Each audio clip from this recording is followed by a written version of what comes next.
Levante as suas mãos para os céus, igreja. Diga para Ele: Senhor Jesus, toda a minha vida é Tua. Eu tomei a minha decisão, caminhar com o Senhor todos os dias da minha vida. Eu e o Senhor de mãos dadas até o fim. Diga isso: eu sirvo a Cristo, eu sirvo o sobrenatural, eu sirvo o avivamento. Eu e a minha casa serviremos ao Senhor. Aplaude o teu Deus, aplaude. Amém, amém, amém. Aplaude a Deus por esse grupo de louvor ungido, esses filhos amados. Estamos juntos. Pode abaixar aqui, não vou precisar, podemos sentar, queridos. Paz do Senhor Jesus seja com vocês, amados. Glória a Deus. A palavra de hoje é: Senhor meu Deus e Pai, fala conosco na Tua palavra, regenera as nossas vidas, transforma as nossas mentes no poder, na unção da Tua palavra, em nome de Jesus, amém. A palavra de hoje é: trabalhar em tempos difíceis. Muitas vezes vemos o povo do Senhor confundindo promessa com uma situação caótica que temos que lidar hoje. E vemos alguns querendo se acomodar em promessa, e eles não sabem, ficam sem norte. Pastor Marcelo vai me ajudar a ler em Provérbios capítulo 24, versículo 10. Fala algo sobre, em tempo de angústia, não sermos fracos. Deus não nos deu esse direito de sermos fracos, mesmo em tempo de angústia. Não temos esse privilégio, nem direito. Leia isso. Provérbios 24, verso 10. Se te mostras fraco no dia da angústia, a tua força é pequena. E no original, mostra como reflexo: quão pequena será a tua força. O verbo no original pode ser traduzido das duas formas por latim. Se te mostras fraco no dia da angústia. Queridos, vou repetir o título: produzirmos, trabalharmos em tempos difíceis. Essa palavra número 1 é para você que começou, ouviu promessas de Deus, creu em promessas de Deus, ouviu a palavra de Deus pregada de púlpito, Deus falou de alguma forma em casa com você, e você creu em promessas. E de repente vieram tempos difíceis, e você achou que, bom, já que Deus falou e Deus sabe que está difícil, eu vou ficar dormindo, vou ficar em casa, e que Deus cumpriria alguma coisa, mas isso não é verdade. À luz da palavra, está errado. Então, para essa primeira gama de pessoas, de filhos de Deus, que têm promessas, mas que vêm problemas, se sentem de mãos atadas e dizem: quer saber, Deus falou, vai ter que cumprir mesmo. Deixa eu te lembrar de dois personagens, no mínimo, dois patriarcas que geraram as duas nações: o pai Abraão e o nosso rei Jesus. O pai Abraão só colheu as promessas enquanto caminhava. Quando ele parava, ele não tomava posse. Deus falou para ele: Abraão, eu tenho um pacto com teus pés. Aonde pisar a planta do teu pé, eu tenho um pacto. Vai, caminha, Abraão, caminha. E à medida que você caminhar, a terra debaixo do teu pé é tua. E Deus falou isso para Moisés, para Josué. Então Abraão sabia que para ele colher o que Deus tinha prometido, ele tinha que caminhar. Tinha que estar em atividade. O Senhor Jesus fez a mesma coisa, mesmo em tempos difíceis. Você nota o Senhor Jesus se movimentando, e nesses movimentos vivíamos vendo na Bíblia escrito: para que se cumprisse o que fora profetizado. Acabou de acontecer isso aqui. Você não vê o Senhor Jesus dormindo 3 dias seguidos e uma profecia se cumprir. Você vê Ele em movimento, em ação, e nisso foram se cumprindo as profecias. Agora, não é essa gama ainda que me interessa muito tratar hoje. Eu quero tratar de algo mais nobre aqui. Essa palavra é para você que está na segunda fase. Tem promessas de Deus na tua vida, mas parece que o mundo inteiro fechou em cima da tua cabeça. Tem pessoas, eu conheço muitos filhos idôneos, idôneas de Deus. Tem promessas lindas, até materiais. Mas hoje nem emprego tem. Nem para quem pedir ajuda para tomar um ônibus tem. Promessas lindas no casamento, mas nem em casa pode ficar mais. O que fazer? Pastor, estou tão encurralado, tão encurralada. O que eu faço? Qual é a diretriz? Deixa eu te falar algo. Deus, na fase em que ainda não te deu a colheita, mas você está debaixo de uma pressão do inferno, Deus vai liberar anjos na tua vida que argumentam, que criam soluções momentâneas, coisa de última hora. Mas você tem que se movimentar. Você não vai poder se dar ao luxo de dizer: Deus, o Senhor está vendo que não tenho mais para onde ir, então eu vou ficar sentado, sentada. Você não pode se dar esse luxo. Até que a guerra termine, até que o paredão de Jericó caia e possa invadir a cidade, a terra prometida, você vai ter que se virar. Nós nesse ministério, o Senhor me tirou daqui, me levou no Líbano 5 anos atrás e me falou de um avivamento. Me deu visões, me convenceu que Ele está voltando, me mostrou anjos, vi muita coisa, voltei aqui empolgado. E aí nós falamos de avivamento, mas Ele não me falou nada de Covid. E um dia por outro a gente acorda e descobre que o mundo está paralisado. E nós estávamos diante de duas portas, duas soluções. Uma delas: Deus, não tem o que fazer. Vamos fechar as portas da igreja, cada um para a sua casa. Quando o convite terminar, o Senhor cumpre o que prometeu. Essa é uma solução. Porque você não poderia nem receber o povo do Senhor e você teria que pagar aluguel. Você não sabia se podia abrir o templo durante o dia, porque tudo era proibido. Porém, eu, por ler a Bíblia, eu me embaso na palavra, sabendo que isso não pode. Fomos para outra parte, partimos para cima. Começamos a pregar a tempo e a fora de tempo, só de live, entre flutuante e fixa. Fizemos 25, deu overdose de live nessa igreja. Pregou-se sobretudo, até esse que falou glória a Deus, pregava para as crianças. Pregamos para jovens, para adolescentes, mas tacamos pesado em avivamento, mas jogamos pesado. E por que fizemos isso? Porque é o que a Bíblia manda. Como foi a história, queridos? Como foi a história de Jefté? Jefté recebeu promessas, mas ele não ouviu elas, foram no mundo espiritual. Deus tinha algo com ele, Deus viu algo nele muito bom. Esse Jefté passou pelo cão, perdeu a identidade, se é pego pela polícia, vai preso porque não tem identidade na mão. Se pergunta na cidade do nascimento dele, não tem registros. Perdeu herança. Mas o mais lindo em Jefté, ele não parou. E ele se juntou para chefiar, para treinar, porque ele tinha princípios de liderança, como todo crente, como todo filho e filha de Deus tem princípios de liderança nas costas. Por mais que a gente diz, não, eu sou o último da fila, os outros reconhecem isso na gente. Aí ele foi e disse que se juntaram a ele homens levianos. Ele não parou, ele treinou homens levianos, tornou eles uma organização. Quem olhava aquilo só podia dar risada, porque ele pegou pessoas como ele. Ele foi para uma região onde vão as pessoas que perderam a identidade. Porém, enquanto ele fazia aquilo, Deus providenciava para ele caça no mato, para ter o que caçar e o que comer. Deus foi providenciando soluções para eles. De repente, chega o inimigo invasor. E quando os anciãos vão olhar no país inteiro, não tem um grupo mais organizado para dar frente ao inimigo, para levantar um paredão de proteção, a não ser Jefté, com aquele grupo dele, uma cidade inteira seguindo ele. Correram para Jefté, entregaram a liderança do país. Todos os de Jefté se tornaram, não só com RG de nascimento, como nobres. E ele falou, mas vocês fizeram miséria comigo.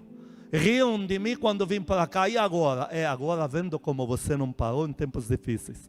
Não encontramos outro melhor para liderar a nação do que você. Como foi com Davi, queridos?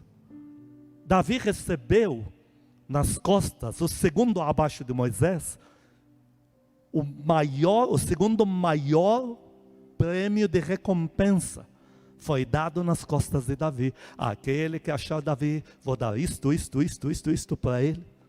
O preço maior de todos foi de Moisés por Faraó. Agora Davi pelo rei Saul. E Davi fugiu para um lugar de pessoas que estão como ele. Piores, em situações tão ruins ou piores do que a dele. O que ele fez? 400 pais de família ali. A palavra é clara, se fez chefe sobre eles. Ele tinha aprendido artes de guerra. Ele começou a treinar eles como militares. Começou a formar um regimento, um flanco mínimo de 400 homens. E aqueles, o Espírito de Deus que esteve com Jefté também estava com Davi. E o Espírito de Deus começou a confirmar a iniciativa de Davi. O Espírito de Deus, em lugar onde não tinha o que comer, porque era deserto, não era cidade, começou a providenciar comida. Não deu para ele ouro e prata, não deu para ele carro do ano, não deu para ele ar-condicionado, mas pelo menos garantiu a comida dele, até que chegasse a promessa. Queridos, Davi daquilo levantou o maior exército do Oriente Médio. Aquele grupo que ele treinou em tempos difíceis, porque ele não ficou parado, é o grupo que se tornou os generais, que eles foram com ele para o reinado, e reinaram e dominaram o Oriente Médio inteiro. Você não vai aplaudir a Deus, não?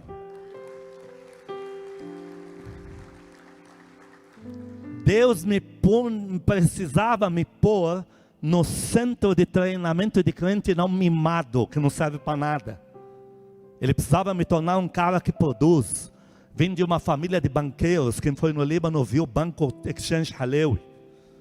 O homem mais rico do sul do Líbano é meu tio, é o primogênito, Atif Halewi. Vai lá, pergunta. Todo mundo sabe quem é. Deus precisava me treinar para me tornar um homem produtivo, não um moleque, um mimado que sobe no púlpito e fala baboseira. E Deus permitiu que eu tivesse R$1 no bolso depois de eu ter ouvido promessas. Quando as promessas vieram para mim, eu ainda não sabia ouvir uma profecia. E a profecia dizia coisas do gênero que eu vivo hoje, eu vou viver agora novamente. Eu olhei para minha mãe e eu falei, olha, Deus até que acertou, porque eu já estava com dinheiro na mão na época, estava com dinheiro e tal. Puxa, tá fácil, eu já falo 5 idiomas. Eu traduzi para o humano, não tinha experiência, não tinha maturidade. Aí veio a lei do cão. Nós contávamos a manteiga em casa. Por que contar? Para sobrar para dias posteriores. Fazíamos em casa a massa, porque não tínhamos dinheiro para ir na padaria comprar pão. Você sabe o que eu fiz ali? Eu pintei entrada de prédio. Por que você fala entrada? Porque eu conheço o trauma de um vento dos quintos dos infernos toda vez que abria a porta, que não tinha fita, que não tinha jornal que segurasse, e eu tinha que pintar e não podia sujar o chão. Eu aguentei essas coisas. Eu reformei apartamento em São Vicente, divisada para a praia. Eu não achava um para me ajudar, e eu falava, nem nisso você não me ajuda. Ele me manda casar, eu peguei tua pastora, fomos morar naquele apartamento que eu estava reformando, para economizar gasolina, de vir para São Paulo, passagem de ônibus. Pergunta para ela, eu pintei, fiz elétrica, fiz meu melhor, mas essa não é minha profissão. Eu, para fazer emenda em praia que entra mais sal do que demônios, eu tinha que fazer a liga com estânio, eu soldava as pontas, para fazer um negócio bem feito. Deus estava vendo. Eu não tinha um menino, aqueles ficavam todos na minha frente o dia inteiro na praia, não tinham chinelo, não tinham dinheiro para comprar uma batata frita. Eu chamava o mais fortinho, vem cá, você não quer me ajudar? Pelo menos você leva o lixo para mim, para eu andar mais rápido. Quanto que você vai me dar por dia? Ele queria ganhar mais do que eu.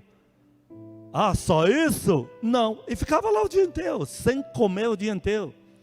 Eu falava, mas o Senhor não me ajuda nisso. Eu tinha que fazer todo o serviço. E à noite, na lei do silêncio, porque era proibido, eu tinha que descer carregando todo aquele peso para pôr em caçamba. Eu fiz. Eu não tenho trauma, eu não acho que sou um coitado por ter feito isso. Início da nossa igreja Casa Mãe, todos que se perguntar da época vão te falar. Quem pintou aquilo com cal a parte de cima inteira fui eu. Os moços tinham medo de cair. Um deles falou que ficou tonto, que ia cair. Caramba, então dá que o vovô faz. O vovô, sou eu, moi. Eu pintei toda a parte de cima e andaime, aquilo com cal. Por quê? Porque eu já sei como funciona. Queridos, eu não achava que eu ia para o resto da vida fazer mecânica. Numa quebra que me aconteceu, eu já sabia fazer boa mecânica. Eu fui fazer mecânica. Eu sabia que eu não sou mecânico, eu não sou pintor. Gente, eu não sou pintor. Eu não sou eletricista residencial. Eu estou te falando que eu não sou, eu sabia disso. Mas eu tinha que fazer aquilo. E Deus naquela época não me deu ar-condicionado, não me deu carro tal. Na época eu tinha sapato, que eu não vou dizer a marca, porque eu não tenho nada contra a maldita marca de certas pessoas, que o sapato parecia de cromo alemão, mas era feito de petróleo. Era de escorregar no asfalto, era um inferno. Mas Deus não estava rindo de mim, os anjos não estavam filmando para pôr em redes sociais para ganhar like. Quando eu levava os tombos, porque era no plural. Só que eu sabia que isso não é meu destino. Mas eu tinha que me virar. A solução que você me desse eu fazia. Meu sogro, eu vi lá coisa na época de cromo, de fungos. Eu vi um patrimônio. Falei, deixa eu arrumar, eu vou tentar vender. Eu consegui fazer 2 vendas. Eu arrumei aqueles cromos, o que está com fungo não pode mais. Cataloguei aquilo para ele. Ele passou a vida fotografando o mundo. Cataloguei. Consegui fazer 2 vendas, melhor que nada. Eu sabia que eu não fui chamado para catalogar, trabalhar com Image Bank e companhia. Eu não fui chamado para isso. Mas eu estava disposto. Porque eu sabia, minha vida não vai terminar assim. Mas eu tinha que criar soluções. E nessa de eu me virar para sobreviver, para chegar na promessa, colheita, na terra prometida, eu sabia que Deus ia me ajudar com soluções. Eu estava disposto. Se eu vejo um cara com um caminhão, vejo ele sozinho, eu já perguntaria. Você está precisando de um cara aí ralar o penal, você me dá qualquer coisa? Vamos nessa, embarco com você. Lógico, não sou caminhoneiro, não trabalho no Ceasa. Mas eu sabia, esta fase não pode ser passada dormindo em casa. Deus, o Senhor está vendo que o mundo fechou em cima de mim. Tenho promessas, então quando o Senhor cumpri-las, não vai funcionar assim. E Deus está nos falando hoje, porque Ele falou muito comigo semana passada. Fale ao meu povo que em tempos difíceis eles têm que produzir. Porque em tempos difíceis eu crio soluções momentâneas. Você vai lá, gruda num cara, eu lixei casa inteira para um pintor. Gente, era patético o negócio. Porque ele só me punha a lixar o dia inteiro, lixar paredes, que é a pior parte. E eu pensei um dia, se eu quero liderar a nação, não vai ser perto desse cara. Deus, me tira da casa de Faraó urgente. Me tira desse cativeiro. Mas Deus não fazia nada. Eu tinha que me virar, entende? Eu tinha que me virar. Eu já pintei casa gigante. Estou te falando de mansão gigante na Jesuíno Maciel. Eu pintei inteira. Eu trabalhava dia e noite. Eu fiz. Tem trauma? Trauma de quê, rapaz? Eu sabia que aquilo ia passar e passou. Como é que você sabia? Eu não tinha muita experiência, mas algo em mim me dizia que é assim mesmo. Deus nos fortalece na promessa. Lá em Gênesis 39, versículo 3, Deus falou algo sobre José em tempos difíceis. E lá na frente, nós vamos ver algo, acaba acontecendo lá na frente, com o povo de Israel. E Deus repete na palavra o mesmo que diz aí. Leia Gênesis 39, 3. Gênesis 39, 3. Vendo Potifar que o Senhor era com ele, e que tudo o que ele fazia, o Senhor o prosperava em suas mãos. Leia de novo. Vendo Potifar que o Senhor era com ele, e tudo o que ele fazia, o Senhor o prosperava em suas mãos. Olha, algo não está batendo aqui. Tem rota de colisão nessa informação. Como? Como que o Senhor é com ele se José agora é um escravo? Dá liga uma conversa dessa? Mas como? José poderia olhar e dizer, ô Potifar, você está até com boas intenções, muito agradecido pelo respeito. Mas você está falando que Deus é comigo. Como é que Ele é comigo se eu sou seu escravo, rapaz? Nem nome eu tenho mais. Sou numerado no Egito na minha mão. Encontrado na rua tem que mostrar a tatuagem do número. Não. Veja, o Senhor é com ele. Mas é que ele está vivendo uma fase que eu não posso poupá-lo. Mas ela vai passar. Dá para dar glória a Deus? Glória a Deus. Porém, em tempos tão difíceis de José, o Senhor prosperava na mão dele soluções para a época que ele estava vivendo. Porque tudo que ele estava fazendo na casa de Potifar, ele não estava ganhando conta bancária gorda, não estava ganhando uma bela de uma aplicação futura, nem aposentadoria. Tudo que ele fazia, essa tal prosperidade aí, não era dele. Então, para José, como pessoa, como filho de Deus, detentor das promessas, o que Deus estava fazendo ali eram soluções momentâneas para eu chegar logo na terra prometida, para que se cumpra na minha vida tudo que em sonhos Deus me prometeu.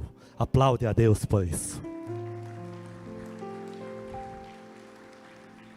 Agora, a mesma palavra aponta a José. O Senhor é com ele, olha ele lá. Está governando a segunda maior potência do Oriente Médio. Lá na frente, o povo tinha vindo do cativeiro. A situação era o caos armado, pobreza, miséria para todo lado. Alguém na nação tenha o prisma, a visão de que se restaurar a casa de Deus e começarmos a adorar, o resto prolifera. Então eles, antes de pensar na sua segurança material, eles vão recolher material para reconstruir a casa do Senhor. E você vai ler lá dizendo, e a obra, vamos dizer juntos, a obra se adiantava em suas mãos, porque o Senhor era com eles. Que lindo isso. Ainda não é colheita, ainda não chegou o que estamos esperando, mas no provisório, Deus já está pondo a mão e está fazendo a coisa acontecer. Aplaude a Deus, por isso aplaude. Eu já vi médica trabalhando de assistente doméstica e parabéns para ela. Eu encorajei. Vai lá. É um momento na tua vida. Vai lá. Limpa a casa. Todo trabalho é digno. Eu já vi advogado abrindo cachorro, aquela coisa de hot dog, cachorro quente. Olha, vai lá. É um momento na tua vida importante que seja assim. É importante que você traga algo para a tua casa. Eu já vi empresário fazendo Uber. Eu falando, vai lá. O que nós não podemos agora é ter você dormindo em casa com depressão. Vai lá. Faz qualquer coisa que te ponha qualquer dinheiro no bolso. O importante é que você volte com dinheiro para dentro de casa. Não importa o quanto, porque o pouco que você colocar em casa, na fase que você está, Deus vai multiplicar isso. Eu fiz isso, eu vivi isso, eu experimentei isso, funcionou. Deus não faz exceção de pessoas. Vai funcionar com você. Todos nós temos que entender que em tempos muito difíceis, temos que trabalhar. E o mais importante, recorra ao sobrenatural. Nunca se esqueça do poder do joelho no chão. Nunca se esqueça do poder da oração. A oração cala a boca dos demônios. A oração cala a boca dos críticos humanos, que não tem mais o que fazer a não ser ficar falando mal de você e estão se alegrando com tua dificuldade. Eles têm inveja da tua dificuldade, sabia disso? Porque quando você está bem, mesmo sem um tostão no bolso, eles queriam estar no teu lugar. Porque eles podem ter o carro que você não tem, o diploma que você não tem, mas eles não têm a paz que você tem. Ah, mas como é que eles sabem? É só de olhar para a tua cara, só de pensar em você, já o Espírito deles diz para eles, ela está bem melhor que você.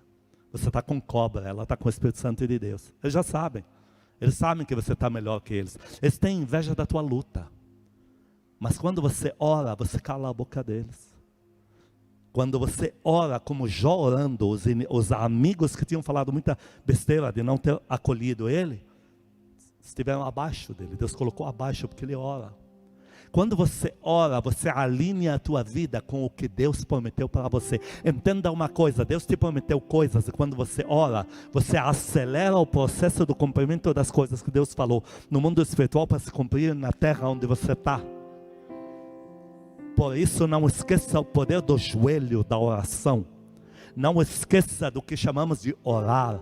Orar, tempos difíceis ou não, você vai orar, vai orar. Ah, pastor, eu estou tendo que trabalhar, estou tendo que, contar com aquela moeda da viúva para o final do dia, para comer, ter pelo menos para jantar. Mas não esqueça de orar, porque o que vai tirar você dessa é a comunhão constante com o amado Espírito Santo. Com a oração, cale a boca dos demônios. Os demônios não zombam de você quando você está como Davi, como José e como Jefté. Eles não zombam de você, porque eles sabem que isso é passageiro.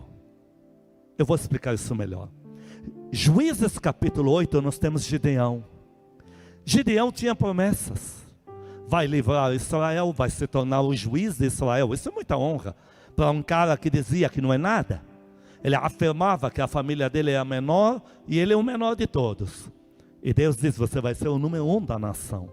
Nós vamos ter um pacto eterno, eu e você. Porém, queridos, no trajeto, se encaixa com você. Ah, pastor, mas eu não estou vivendo isso. Mas você conhece muita gente que é amadeza e está vivendo isso. A palavra, ela não é só para você. Ela é para alinhar o terreno, para quem está à tua volta. Nem tudo que eu aprendi é para mim, muito disso é para você. Então, você aprende para ensinar outros. Gideão chegou na lei do cão, porque agora não tem o que comer, senão morre. E você não vê Deus falando, Gideão, eu estou com dó de você, que dozinha. Você não vê Deus falando, coitadinho, olha como ele está. Não. Você vê Deus dizendo, Gideão, se vira. Dá um jeito, tem que chegar do outro lado. E do outro lado você vai ver o que eu vou fazer com você. Mas se vira. E aí você tem um caso lá em capítulo 8, do 5 ao 12, caótico aos olhos de crente mimado, folgado, que não pode passar ventinho de provação que já não quer. Leia isso. Juízes 8, a partir do verso 5. E disse aos homens de Sucote, dai, peço-vos alguns pães para esses que me seguem, pois estão cansados. E eu vou ao encalço de Zeba, Salmuna, rei dos Midianitas. Olha, ele está pedindo para 2 cidades, uma depois da próxima. Ele está pedindo pão, ele que já tinha expulsado o inimigo de dentro da nação. Veja, Gideão não é um anônimo que chega na porta de uma cidade dizendo me dá algo. Gideão está chefiando a nação em guerra e está pondo para fora, já pôs para fora da nação, já colocou os demônios para fora, agora vai persegui-los no deserto. E mesmo assim, olha a resposta que eles dão para ele. Ele está dizendo, eu só preciso de pão para comer. Como muito crente que tem promessa, tem poder, os demônios têm medo de você, mas quem zomba de você é a mãe, é o irmão de crente que se diz crente, e você não pode cair nessa. Para de ficar pensando e articulando no que dizem de você. Para de ligar a tua vida com o olhar de familiar que está emburrado, com a mãe que falou, a irmã que disse. E o pior aliado dos demônios, me contaram, me disseram. Isso você vai ver por resto da tua vida. Olha, me falaram. Não, você tem que dizer me falaram. não fiz descobre que é a cunhada da prima dele. Então não é nem no plural. A não ser um demônio, talvez, não é nem a cunhada da prima, pode ser um bicho que apareceu para ele à noite e contou. Me falaram, já vai para o plural. E você cai nessa baboseira. Deixa para lá o que estão dizendo. Viva teu momento com Deus, seja feliz. Cria um mundo, uma redoma de proteção entre você e Deus. Deus não zomba de você, Deus não faz pegadinha. Deus não vem para você como me falaram, me contaram, me disseram, não tem isso. A redoma com Deus é paz, que excede todo o entendimento. Deus fala, estão fazendo isso com você, filha? Está doendo, filho? Está doendo?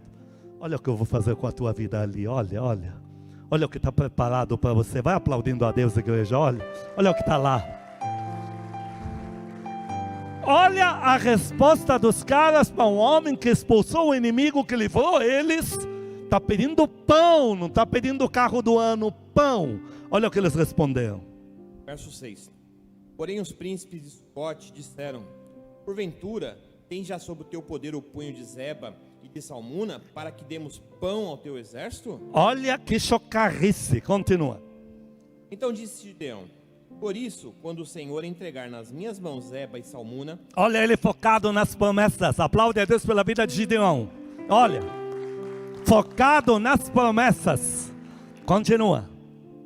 trilharei a vossa carne com os espinhos do deserto e com os abrolhos.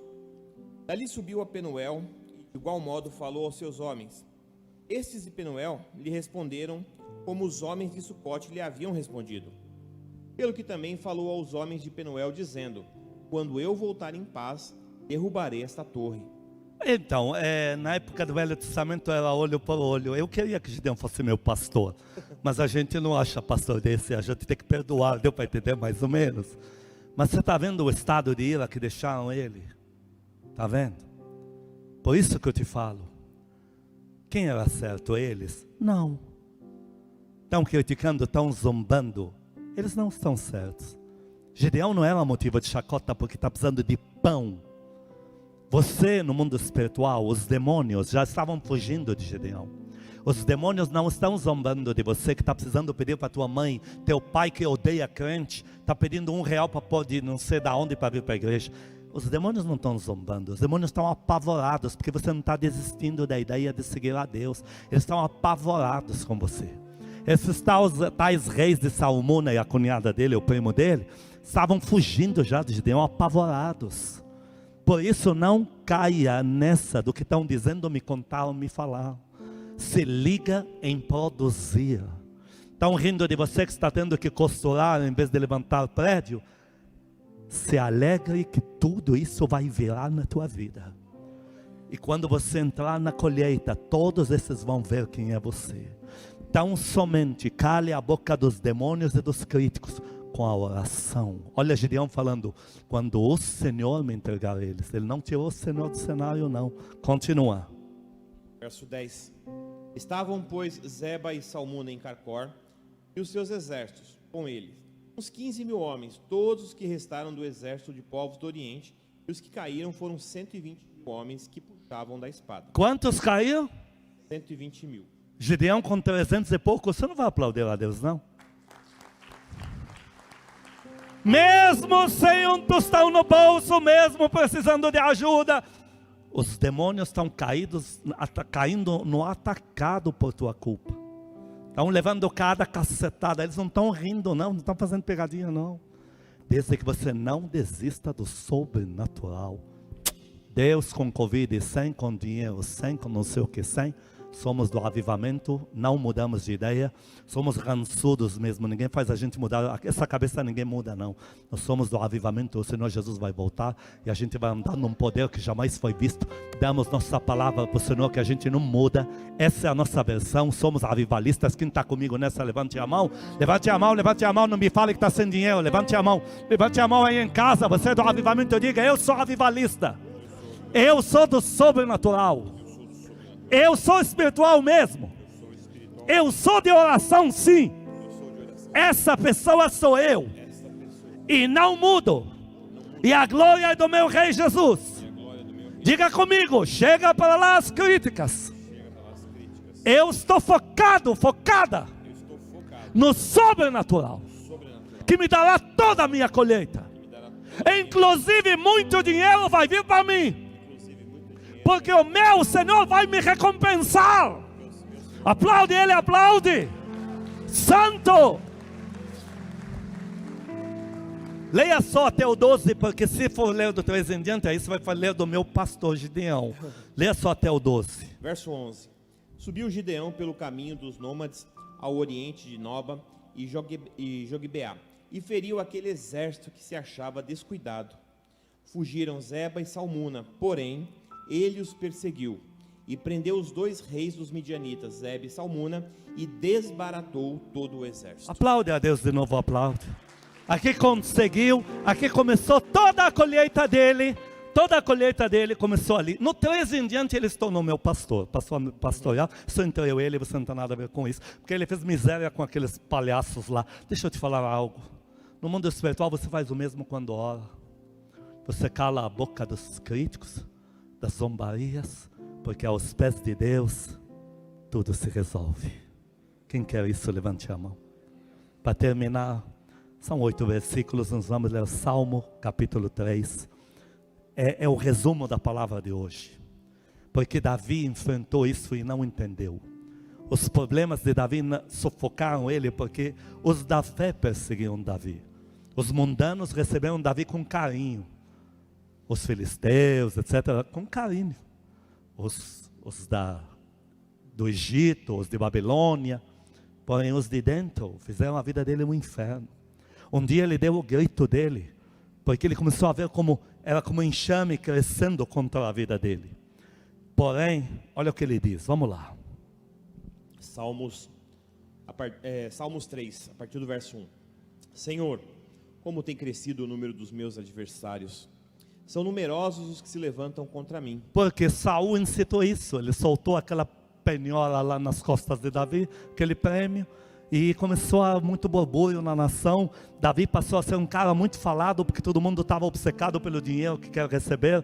Então agora o bom é Saul, o que esse Davi não fez? E aí aquilo começou a matar Davi, começou a acabar com Davi. Tem coisa que dói muito mais do que falta de dinheiro. Quando vem o açoite mesmo da mentira, Davi estava passando por isso. E agora sendo caçado por aqueles que ele protegia. É ruim, não é? Continua. Verso 2. São muitos os que dizem de mim, não há em Deus salvação para ele. Porém tu, Senhor, és o meu escudo, és a minha glória, e o que exaltas a minha cabeça. Com a minha voz clamo ao Senhor, e ele do teu santo monte me responde. Deito-me e pego no sono, acordo porque o Senhor me sustenta. Olha, eu estou vivendo uma outra realidade. Eu me fechei entre eu e Deus. Olha o que Davi diz. Aprenda isso, igreja. Sabe por que Davi, mesmo perseguido, toda vez que vinham os filisteus, ia lá e arrebentava eles? Porque ele estava vivendo uma realidade com Deus. Deus, não vou abrir mão do meu chamado, porque Saul está me perseguindo sem causa, porque a nação inteira fala mal de mim. Eu vou continuar pegando os demônios, porque esse é meu chamado. É o que Davi fazia aí. Continua. Não tenho medo de milhares do povo que tomam posição contra mim de todos os lados. Levanta-te, Senhor. Olha ele orando. Olha ele calando a boca de todos que se levantavam contra ele. Continua. Salva-me, Deus meu, pois feres nos queixos a todos os meus inimigos e aos ímpios quebras os dentes. Do Senhor é a salvação e sobre o teu povo a tua bênção. Então ele diz no original, mas o que importa de tudo isso? É que a bênção de Deus está sobre mim, porque eu sou do seu povo. Não importa o que você está passando hoje, algo bom está vindo para você. Amém. Você é do povo do Senhor, e tem uma bênção de Deus sobre você. Quantos querem caminhar no sobrenatural? Levante a tua mão. Quantos querem ser de oração de verdade? Levante a mão. Põe a mão no teu coração, apaga todas as luzes. Repita comigo, Senhor Jesus, diante da tua palavra, eu peço perdão se dei mais crédito para falatórios, para problemas de cada dia, e não dei o crédito ao Senhor. Se esfriei de alguma forma, se rompi a nossa comunhão, se deixei de crer nas promessas, eu peço perdão. Mas eu volto a crer em Ti. Eu sei que o Senhor nunca me abandonará. Hoje, diante da Tua palavra, eu aprendi que o Senhor é maior do que todos os meus problemas. Pai Santo, Pai amado, eu vou procurar no mundo inteiro e nunca vou poder achar um Pai tão bom como o Senhor. Eu devolvo para Ti, no Teu colo santo, toda a minha vida. Eu me lanço por inteira nos Teus braços. Por favor, cuida de mim. Amado Espírito Santo, diga para Ele, a nossa comunhão está de volta. e estará cada vez melhor. Eu entrego nas tuas mãos tudo que me assusta, tudo que me dá medo. Eu me lanço nos teus braços, aos teus cuidados. Eu e a minha casa damos as boas-vindas ao Senhor. Amado Espírito Santo, eu sei que o Senhor vai mudar a minha vida inteira, em nome de Jesus. Diga isso, igreja. Eu tomo posse da vitória do Senhor e da minha colheita. Eu tomo posse de tudo que o Senhor reservou para mim, em nome de Jesus. Amém. Daqui eu vejo o relógio, queridos. Nós vamos ter 6 minutos. Faltam 11 minutos para as 10. Nós temos 6 minutos para você ter o tempo mais precioso da tua vida. Porque agora você vai falar com o Papai do Céu, com o amado Espírito Santo. Fale dos teus problemas, fala do que te dá medo, fala do que te aflige. Também fala que você o ama, que você quer orar mais. Fala para Ele te tornar forte. Oh Espírito Santo querido e amado, toda vez que chegamos nesse momento mais sublime do culto, eu faço questão de lembrar a mim mesmo publicamente aquilo que um dia perguntei para o Senhor: onde é o lugar mais rico da terra? E o Senhor me disse: filho, o lugar mais rico na terra é onde há um povo que está se comunicando com o Pai Celestial com sinceridade de coração. Pai Santo, eu te louvo, porque num desses lugares mais ricos da terra estou aqui. Tem um povo aqui se relacionando com o Senhor com sinceridade de coração. Eles estão rasgando corações, eles estão declarando seus medos na tua presença. Alguns estão pedindo perdão pelos pecados, alguns estão pedindo ajuda onde deve buscar ajuda aqui na tua presença. Pai amado, a tua palavra diz, Espírito Santo querido, que onde o Senhor está, o aflito recebe conforto, o enfermo é curado, o depressivo recebe alívio, quem estava cego espiritualmente agora recebe visão para enxergar o que o Senhor está fazendo. Cura esse lugar, cura as casas, cura o povo nos lares que está buscando a tua presença, ó Deus. Cura-nos, Senhor. Cura esses que te buscam mais tarde pelo áudio quando ouvem. Cura, Senhor, cura-nos. Alguns aqui, o Pai Santo, estão pedindo ao Senhor poder. Aquilo que o Senhor mais ama, eles querem se tornar soldados, soldadas do avivamento. O Senhor nunca irá negar esse poder. Revela a tua glória nesse lugar, ó Deus.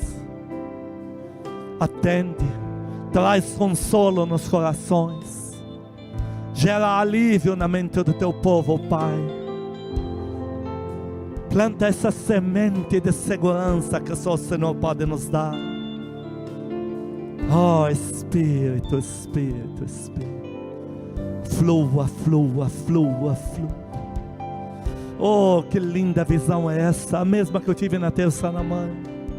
O Senhor Jesus fala como um homem simples. Ele entra, põe a mão no coração, ele me diz: veja, veja, eu estou curando eles. Ele acabou de fazer o mesmo aqui, nas casas. Ele se inclina, põe a mão no teu coração e diz: veja, eu estou curando ele, estou curando ela.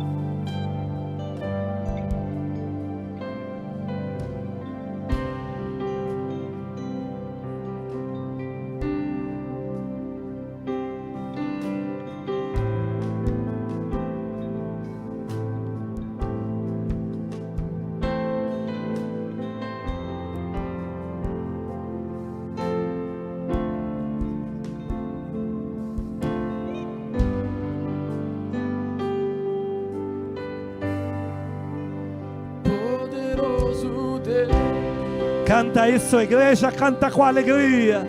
Toma posse desse louvor.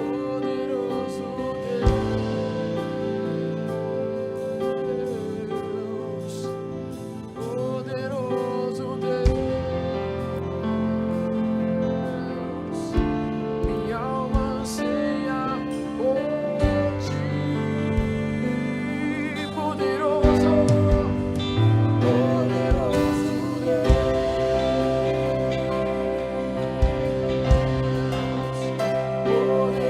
Apague as luzes. poderoso Deus, minha alma anseia por ti. Ao que está sentado, Sentado esse é teu Rei Jesus Cristo. no trono,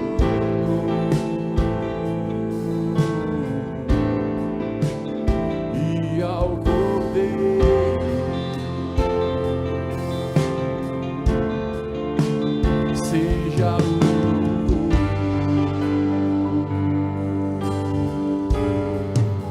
seja a honra, seja a glória, seja o domínio dos séculos dos séculos. Poderoso